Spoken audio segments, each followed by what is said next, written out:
Hello, and welcome to another Sinister Sunday. It's the 112th anniversary of the Titanic's sinking. And to this day, there's still so many questions on how the Titanic actually sunk. But did you ever hear this one? The Curse of the Mummy.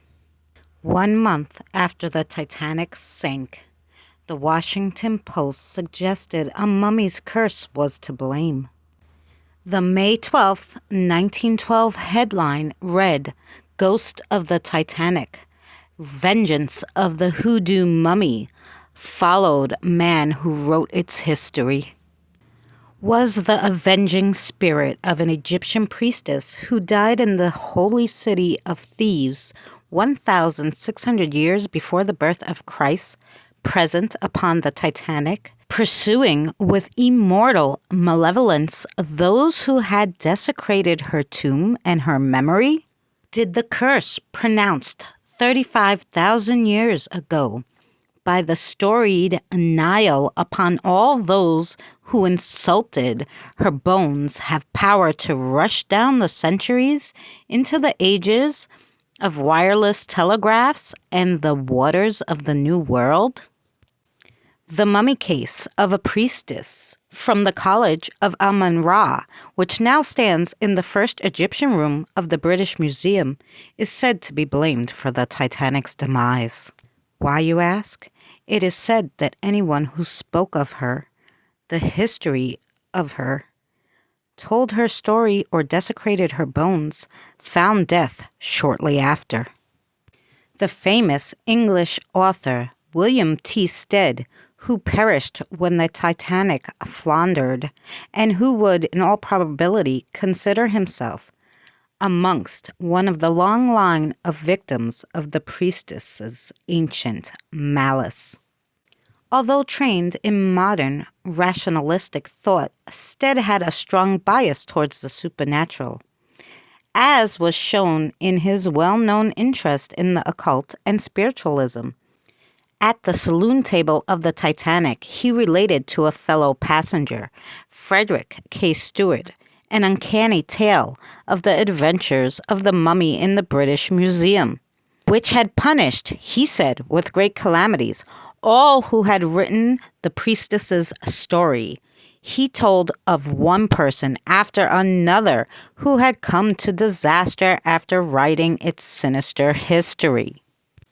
"I know the story, but I shall never write it," added Stead, thus portraying how powerful the somber doom of those people had affected him.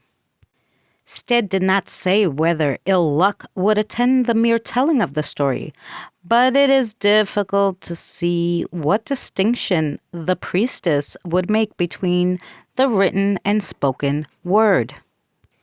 At any rate, a few hours after Stead relayed the gruesome narrative, with obvious respect, his body lay lifeless beneath 2,000 fathoms of water. The perilous tale that was related by Stead was an account taken from the English edition of Parsons' Magazine from August 1900s. About 1,000 years before Christ, a priestess from the College of Amun-Ra lived and died in the mighty city of Thebes. She was possibly a royal. She appears at least to be of high rank, but of her name and history nothing is known. The body of the priestess lay in peace throughout the centuries until at last it was disturbed by a band of Arabs. During the disturbance, in some way the mummy was separated from its case, and the body thus disappeared.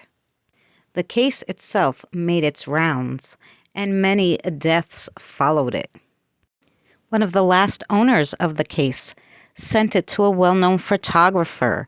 Within the week, he called her with great excitement to say that although he had photographed the case with great care and could guarantee her that no one touched either the negatives or the photo, the portrait showed the face of a living Egyptian woman staring with an expression of singular malevolence. Soon afterwards, the photographer died suddenly and mysteriously. This history was verified by the late B. Fletcher Robbins, who for 3 months painstakingly gathered the tangled threads of evidence, and who declared that every one of the fatalities was authentic. He himself seemed to have thought that when the mummy's case arrived at the museum, the anger of the spectral priestess would be appeased at last. Mr. Robbins wrote, "Perhaps it is the priestess only used her powers against those who brought her into the light of day and kept her as an ornament or in a private room. But now, standing among the kings, queens, and princesses of equal rank in the museum, she no longer makes use of her malignant powers that she possesses." How poor a prophet Robinson proved to be. Just a few weeks after he penned this, himself died at an early age after a brief illness. And now the latest link in the chain of disasters intimately connected with the painted mummy case comes the tragic death upon the Titanic of William T. Stead, at the height of his powers and fame. Soon after, he ventured to relate the sinister story of the thieves' priestess.